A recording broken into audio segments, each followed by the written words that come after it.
Hello, everyone. Welcome to the Impossible episode number 33. We're talking about the pieces, the puzzle pieces to a six-figure launch. With me is the wonderful Mia Elise, who is a magician on the Impossible team at Marketing Strategy and Funnels, and myself, Maria Goodell, is kind of a magician at copywriting and doing launches as well. So I want to get into the meat of this and what this concept of six-figure launches. I want to first say that this is going to be a little different. Me and I are going to talk with each other about the puzzle pieces. But first, actually, Mia, just to get everyone excited, our clients just came off the back and they were totally new to marketing a year ago. Yes. 2 back-to-back six-figure launches. Isn't that incredible? That's incredible. And not just back-to-back, but like within 30 days back-to-back. Yeah. Like sometimes when we talk about back-to-back, like there's maybe 6 months in between. This was 30 days, within 30 days. Incredible.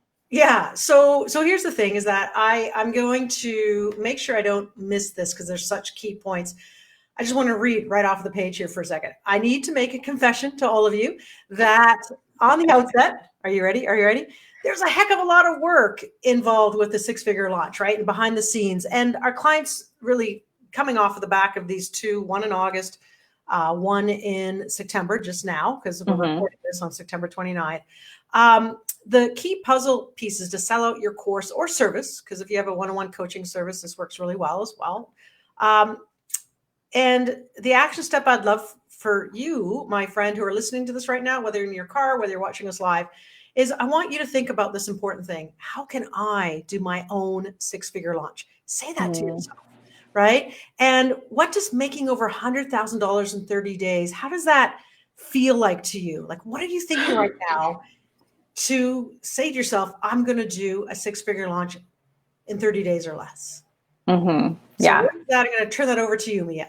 That's a powerful statement. How can I have my own six-figure launch? Yeah. So sometimes when we are faced with a problem, like I have a $20,000 like bill or something that I wasn't expecting, instead of saying like, oh my God, I like focus on problem, like the problem, which is the $20,000 bill, asking yourself, how am I going to make $20,000 in the next 30 days or whatever, whatever time frame it is. So that's actually a really powerful thing that a lot of very successful entrepreneurs do, is instead of like focusing on whatever problem, it puts you into problem solving mode. So how can I have my own six-figure launch is an amazing question to ask yourself. What we're doing in this episode is in this podcast, we're doing a mini series about six-figure launches, and we think you're going to love it. So we always go with the trend is your friend, right? Or success leads to clues. And so we're going to talk about what is in your favor right now to set the stage for your own six-figure launch. So the top 3 things that are in your favor right now, and if you ever thought that a global pandemic could ever be in your favor, about 7 months in, we are learning that for online entrepreneurs and businesses all over the world, that like COVID actually has presented an amazing opportunity. So the top 3 things that are in your favor right now is that there is a great desire to learn. If you remember back in early COVID time, everybody wanted to make sourdough bread. For the life of me, I could not find yeast anywhere. People were learning the ukulele. They were reading books they had never had time to read. They were learning to knit or sew or whatever it is. So there's a great desire for personal development, to be better at things or to learn new things. More people are creating more courses and more people are taking courses because we can't actually show up in person. All learning has to happen either in your home, online, or in a large outdoor space. So the majority of learning is happening online right now. So more people are creating courses and more people are taking courses. Number 2, there is explosive growth in the e-commerce industry.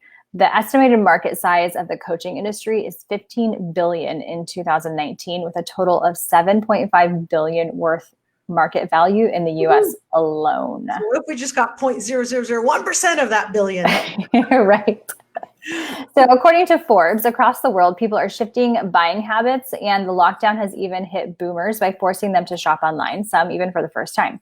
So we it was scary to go to the grocery store in the beginning of this pandemic. And so a lot of people, especially boomers, our parents, were shopping online for the very first time. They were placing online orders. They were ordering from Amazon for the first time, Target delivery, grocery store delivery. So COVID has accelerated the e-commerce industry's growth, and more businesses are joining the e-commerce business revolution than ever before, which is huge.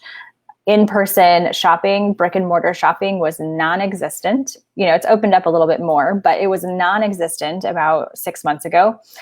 And so people had to figure out how to shift their brick and mortar businesses to an online space. So global online e-commerce has just really exploded in this pandemic.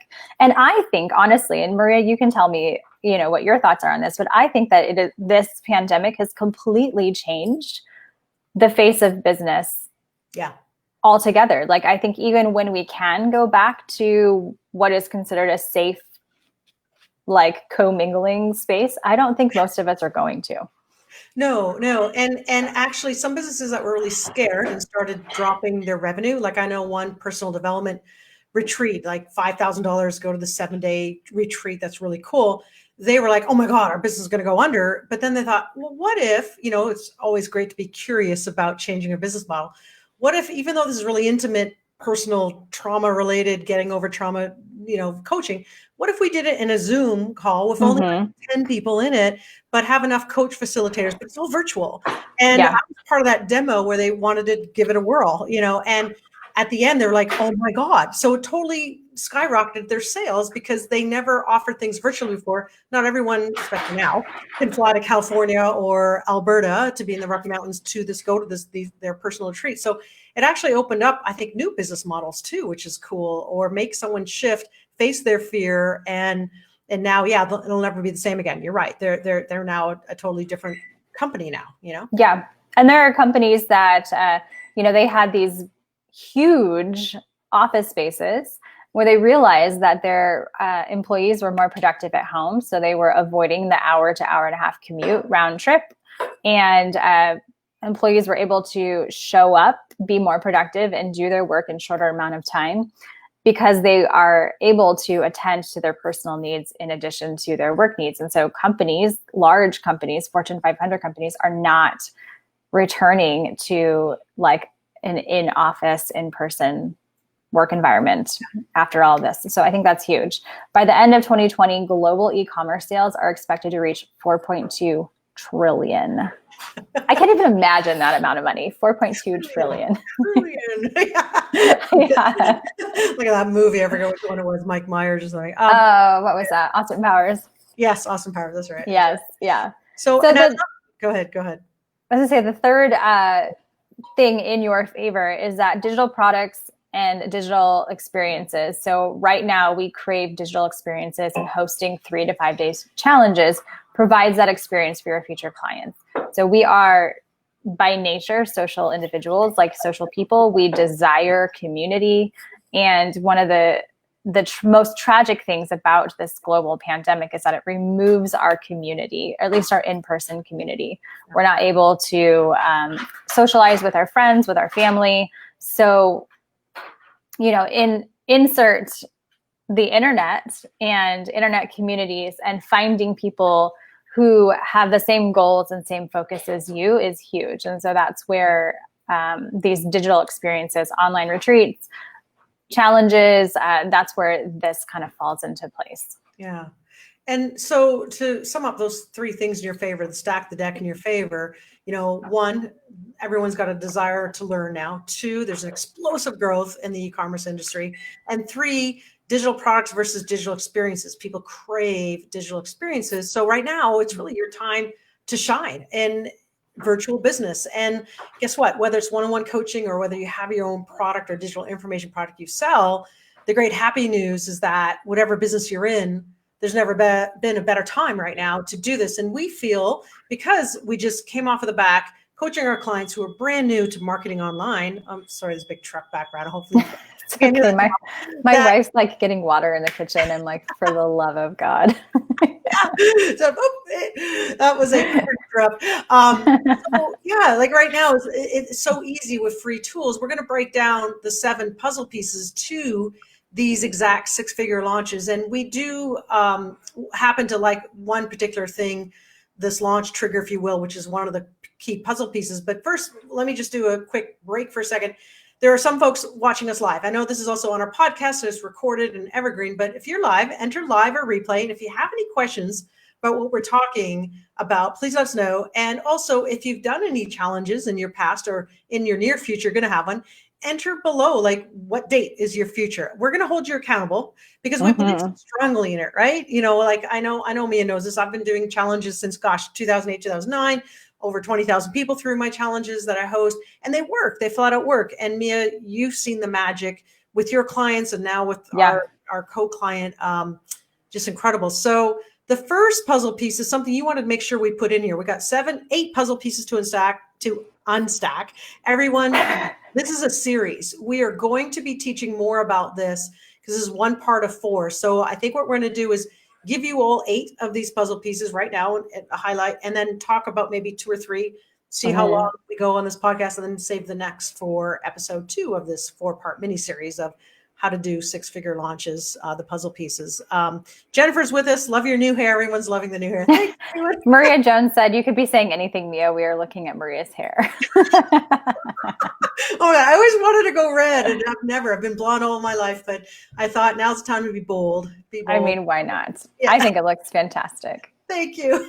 I have to change my wardrobe though, because I have all these pink lipsticks, and I'm like, oh my God, they don't go anymore with red hair. So I have to go and get some more Smashbox lipsticks, because even Burt's Bees, see that pink just. Yeah. Yeah. Good point. Good point. But let me, I'm going to list out all 8. And then I would love for you to talk about number 1, because you want to make sure that's in there. Yep. Let's do it. Here's 8 puzzle pieces. 1, you have to have a genuine willingness to serve. 2, your core offer. You got to have something to sell, right? You got to have an offer. Number 3, what's your launch trigger or your method to launch or sale? One of our favorite methods is a challenge. Number 4, you have to have an email system, right? A way to email people, collect emails. Number 5, you should have a pop-up Facebook group. It's working really well right now. Number 6, let me kind of go 6, daily micro training, right? So you activate the psychology of persuasion, of the law of consistency and commitment. Number 7, you need to have a challenge subject that is a perfect appetizer to your main offer that they will see at the end of your challenge. And number 8, your mind prep. You want to win the battlefield of your mind and believe you will have a 6-figure launch. So Mia, back to you about number 1. Number 1. So we talk about a genuine willingness to help or serve. One of my good friends, Kendrick Shope, she talks about how selling is helping. And so if you have a greater why or a genuine desire to serve your community, selling will not feel gross or hard or whatever, because you are genuinely, you have a product or a service that genuinely helps somebody. And if you have a willingness to help or serve, that will just make everything so much easier. You will be more authentic. You will be excited to show up. You will be more in tune with your audience. I have one particular client who I feel as though we are pushing a boulder up a hill, and I don't want that for you. And the reason for that is she's in a funk, and I think a lot of us have found ourselves in funks in this last 6 or 7 month period. And so she's in a place where she needs to make money and she has to launch, and the desire to show up is not there. The desire to help is not there. And so I have a hunch that this launch is not going to go as we desire. And I can't change that. I can't fix that for her. I can have all the systems in the world. I can have all of the coaching and the most amazing funnels or whatever, but I can't fix your funk. So if you come from a place of serving and helping, and you start there, you genuinely care about your audience, you genuinely care about what your service or offer does as a transformation for your audience's life or career or whatever, everything else will feel easy because you'll be excited to teach what you're teaching. You'll be excited to interact with your people. It won't bother you that people are messaging you or have a ton of questions about your product or service, right? So having a genuine desire to help and serve, I think everything stems from that. Cool. Now, and I so agree with that. I mean, we have that Gary V book, jab, jab, right hook, jab, jab, right hook. The jab, jab is to give value, right? And, I don't know if she does any thought work, but the get out of your funk, I think if you just start doing a gratitude journal, me and my background that I spent 2 years in federal prison for IRS stuff. And I was in a funk those 2 years, but what helped me, I still vividly remember Jason Flatter, my friend, telling me, Mira, you got to double down on your gratitude journal. So literally every day, not just writing 5 things I'm grateful for. I wrote 2 pages full of things I'm grateful for. I have my legs, I have my eyes, I have my ears, and then I helped others, right? I was teaching people how to even read the Wall Street Journal because they wanted to invest in stocks when they got out. All that. So, but that, I think for that individual in the funk, I just wanted to give that out. I know that you're saying like, God, the energy going into this launch then is not going to be as good. So I hope she kind of gets over that. And you had a good segue to that. And it brings us to number 2, your core offer. A few podcast episodes ago, I don't know if you remember this, but it was like, or maybe it was a Fun Funnel Friday, you were saying how to get out of your funk. And oh my God, Maria Jones just read our minds. I think micro offers are great for that because they don't just fuel your desire to serve, but they also fuel your ads and your money. So that's, Mia, you actually said how to get out of your funk. Offer a low ticket product right away, like tomorrow to your email list. Even if you only have 10 people on your email list, offer a $7 masterclass. Like, hey, work with me. Let's create your email indoctrination series, whatever. So anyways, I'm going to get off my high chair on that, but I just know you. Well, micro offers help you make some money fast because they're low, they're micro commitments for people. So you make money fast, and there's no greater way to get out of a funk as a online entrepreneur and seller than to make money. So if you're not making money, micro offers are a great way to start doing that. But also lets you hone in on one aspect that you just freaking love to teach, Yeah. So number 2, I think, why don't we finish this podcast episode with number 2 and 3? And if you have any questions, please ask. And number 2 of the 8 puzzle pieces, you have to have a good core offer. We just said core offer, but it should be a good core offer. And the price point, you're going to be disappointed if you spend all this time doing, say, a 5-day challenge and you're selling something for $29. Okay. Yes. Like we've shown in the past, the challenge calculator, know your numbers. Like if you have something for $297 or higher, that's going to give you better results. Like the sweet spot, $997 is probably a sweet spot we're seeing right now. But Mia, what do you think about that, about the core offer? Yeah, well, obviously you have to know what you're selling. So you have to have something to sell, and you have to know what you're selling. There was a good, 7 or 8 month period in my career where when I went out on my own, I had no idea what I was selling. I'm a bit of a Jill of all trades, and I don't want to be a Jill of all trades, but I can literally do anything. And so I would get on these sales calls and I would say, I can do anything you need, which is a really terrible sales tactic.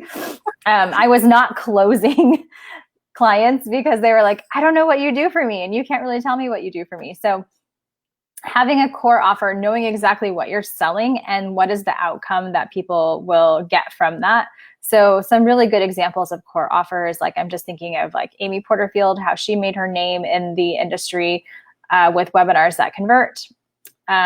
She also has List Builders Lab. So these are good core offers that have a very specific outcome. Webinars that convert teaches you how to host a webinar that sells. List Builders Lab teaches you how to grow a list. And I think List Builder Lab is $200 to $300 price range. And I think Webinars That Convert, which is now retired, was somewhere in the $997 price point. So knowing what you're selling, how does this help your audience, and what is the end result that they're going to get from your core offer is huge. Because that sets the tone for everything that you're going to do before that. Yeah, because it relates to number 3, the third piece to the puzzle of six-figure launch is basically having some sort of launch trigger, like some kind of method to sell it. And we all know that there's like, I even bought it when it first came out, Jeff Walker's product launch formula, where you do 4 videos, right? You woo your audience, you persuade them to get to know you, consume your content, and then sell something at the end of the video series. There's webinars, which is a classic great thing. Facebook ad, for instance, to a webinar. But what we find that's working super well now, and it had even a decade ago, right, is that, I know, I just have to say that because it's like not new. If you think this is kind of a new thing, there's a reason it's been around for so long, because it works. And hosting a challenge, we recommend 3 or 5 days right now, if it's a free challenge. And the challenge, it's one of our favorite methods because it involves that psychology of persuasion, of the law of consistency and commitment. And hopefully that noise in the background is not too bad, because I keep hearing this truck making this sound. But basically, your method to get these sales is huge. And if you do a challenge launch, if you already lock in your core offer or service, or maybe you're an affiliate for someone else, because that's how I made, through challenges, my first $1 million in 90 days. I was actually selling someone else's product who then came in and sold it on a webinar on the 5th day of the challenge. What I would suggest strongly is, and Mia, you can comment on this, when you know so well what your core offer is and the end result, then you really know how to craft your challenge offer. Yeah. To fit hand in hand like a glove, if you will. Yeah. And we have inside of our Challenge Quick Start Academy, we talk about creating, like crafting your challenge topic. And recently Maria and I sat down and we did it for our own challenge, and we recorded it for you guys. So that is also inside of the Challenge Quick Start Academy. But what your core offer does, like once you know your core offer, then you craft a challenge topic that supports that core offer or sets them up for the need for your core offer. One of the biggest things that we talk about is not over delivering in your challenge. And sometimes that can get a little bit difficult to figure out how to not over deliver. So we teach you that inside of the Challenge Quick Start Academy. But our favorite thing is challenges, and you'll hear us talk about it all the time, because we believe that the challenges do a couple of things. They warm up a cold audience very quickly. They create engagement and excitement. People have very short attention spans, right? So there's a good thing. Well, it's debatable. We're having a debate internally whether or not free groups are worth the time, energy, and effort.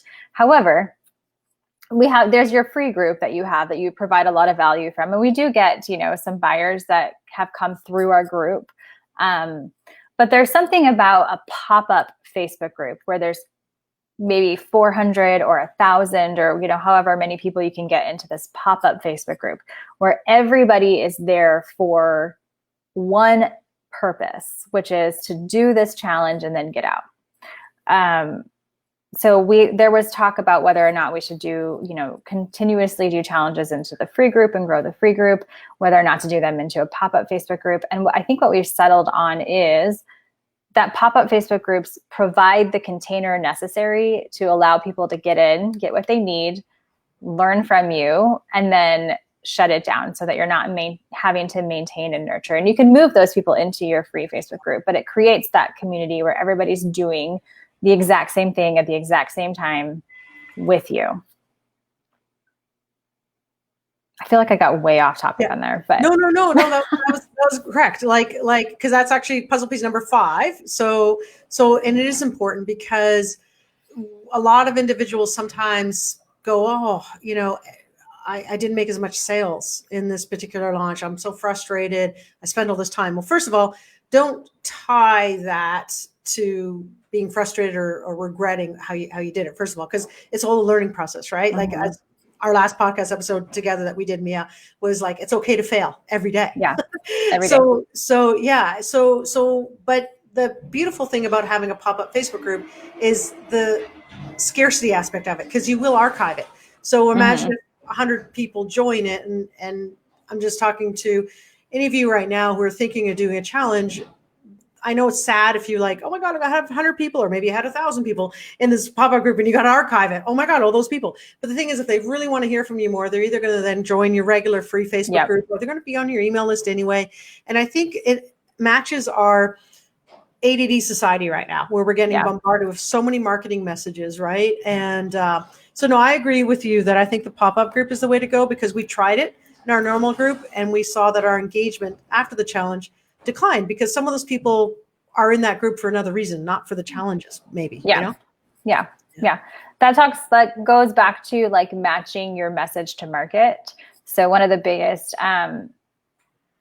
you used to be able to just blast your email list and like that would be fine and nobody would care with all of your messaging. But probably in the last 3 or 4 years, we've gotten a lot more dedicated in how we talk to our people. So as people come into your list, the segmenting them based off of what, like how they came into you and what they're interested in is important. Because if somebody comes in, like let's say you do manifestation and business coaching, you know, like sure, that could bleed over into two things. But what if like you have this manifestation course, but then you also do like business coaching? If somebody came in through your like manifestation challenge, but not necessarily your business coaching challenge, like you wouldn't want to talk to them about like, oh, I have this new business opportunity, or like you can get coached by me for free or whatever. Like you would turn off all of your manifestation people.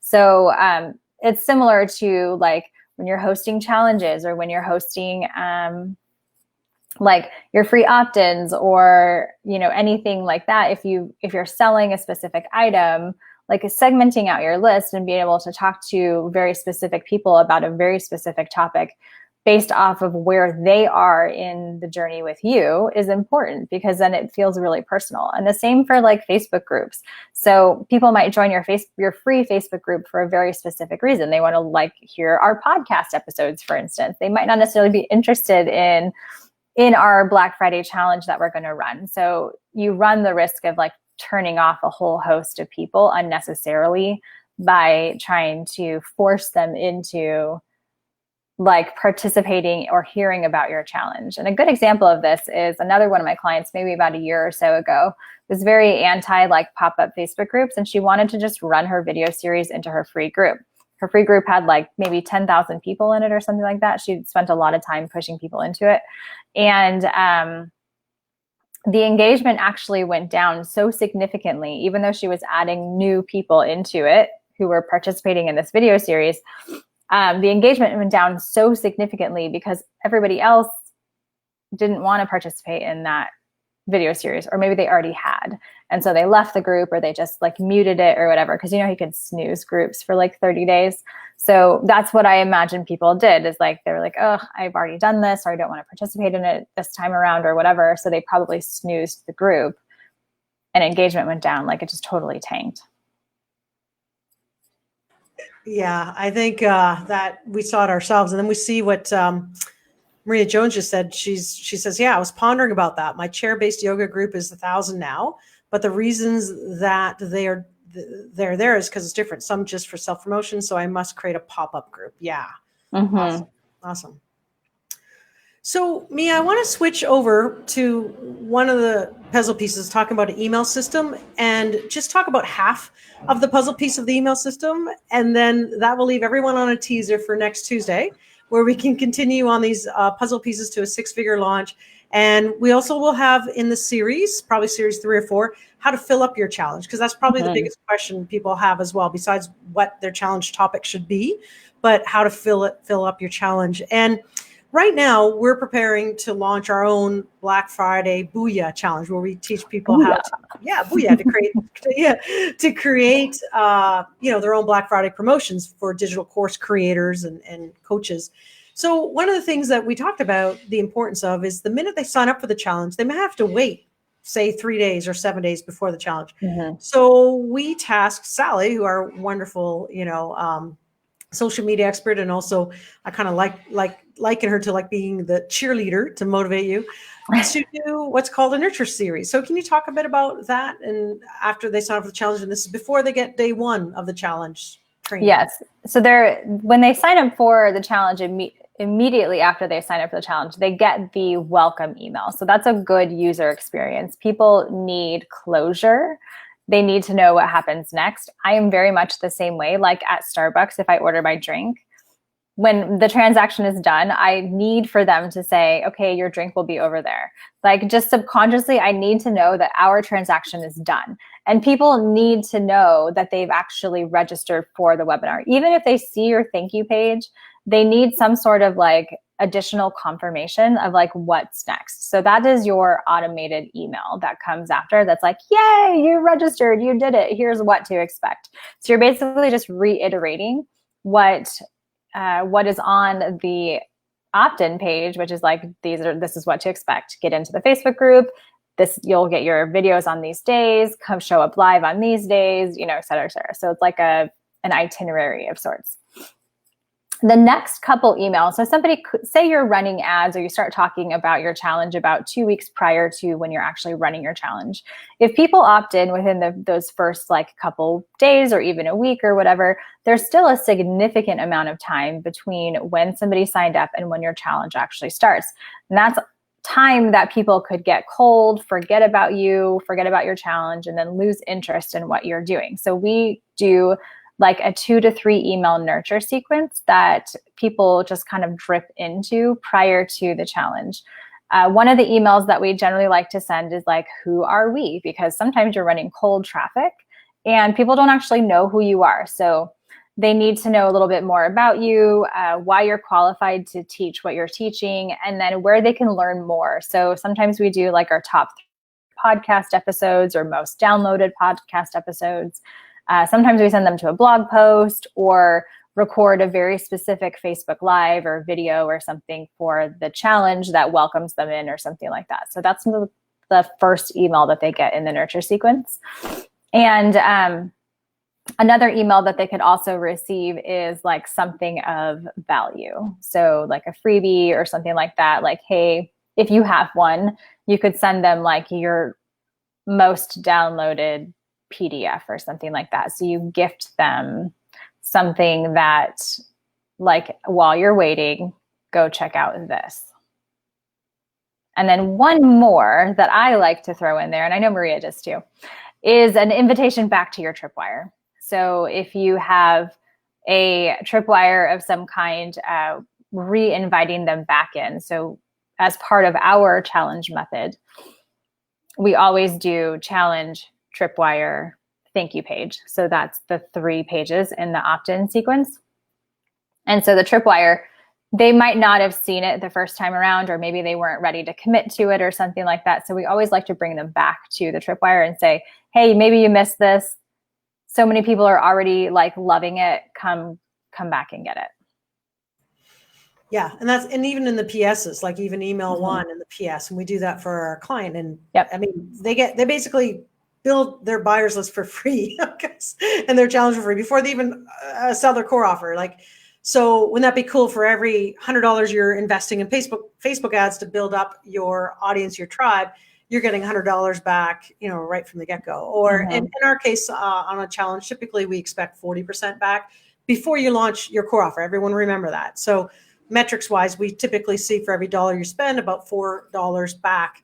If you're even for your first launch, as you get better and better and better, that can skyrocket. Like our client right now, I think it was like crazy. Yeah. Results like 6 figures with like under 20,000 of ad spend. So and adding 4,000 people to their list. But for us specifically on those nurture emails, I also like to sprinkle in testimonials and just sprinkle them in, because people want to know. You want to also sell to them the belief in you and confidence in you that you can provide that transformation, whatever your challenge is going to provide to them. And granted, it's a mini transformation because it's a challenge, right? And it's usually a free challenge. But, if you have sprinkle in some testimonials in those 3 nurture emails, even as a PS or even in the middle of the content of the email, oh, by the way, here's what Tony had to say about our challenge, launch methodology. It's going to get them excited. And guess what? the more that they believe they can have confidence in you to provide that transformation, then the more sales you're going to make when you make that core offer. Because one of the biggest objection for someone buying your $500 thing or $1,000 thing at the end of the challenge is often not necessarily do they have enough money for it. It's more, do they believe, not necessarily in them, like we do want them to believe in themselves, but do they believe that you are the one that can provide that transformation or your product? Yeah. So really key to sprinkle in those testimonials even before you have that bond with that person that just joined your challenge. Yeah. And bonus, if you have any testimonials that are like more value in this free training than a paid course or something like that. Like if you can coax out some kinds of testimonials, like Maria is really good at, like, tell me about your experience with this one specific thing. Yeah. So if you can find testimonials where people are talking about how like valuable your free trainings are, or something like that, then that also goes a long way. And those can go on your registration page too. So you can just reiterate testimonials from your registration page into your email. Cool. And so to wrap it up, we're going to, let me just repeat the 8 puzzle pieces, because we're going to have episode 2 of this 4-part mini series all about how to do 6-figure launches. So number 1 was a genuine willingness to help serve. Number 2 is your core offer. You got to have something to sell. Number 3, your launch trigger, method to launch. We love challenge method. Number 4, have an email system, a way to email people and build up your list. Number 5, a pop-up Facebook group. Number 6, daily micro training, micro lessons. Number 7, a challenge subject that is a perfect appetizer to your main core offer. So you actually make sales after you invest all this time in your challenge. Yes.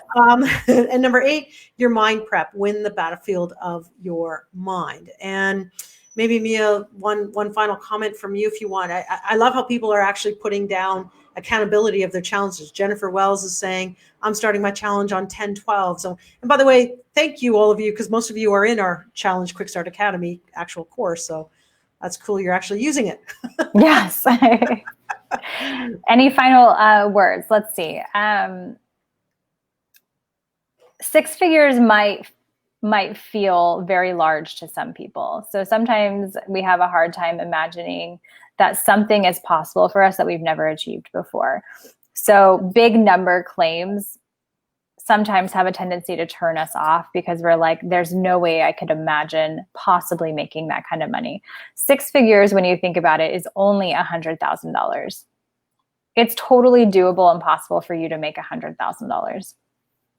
So I want you to dream big and realize that the universe gives us exactly what we ask for when we need it. So sometimes if you can dream big, if you can ask the universe and genuinely believe that it's possible for you, and go into these types of launches with the belief that you are being helpful, because that will help with your mindset. You know, you have a genuine desire to help people, the money will come to you. Yeah. And 6 figures absolutely is possible. It's only $100,000. Easy peasy. Easy peasy, lemon squeezy. All right. Thanks, everyone. See you on our next episode of the I'm Possible podcast.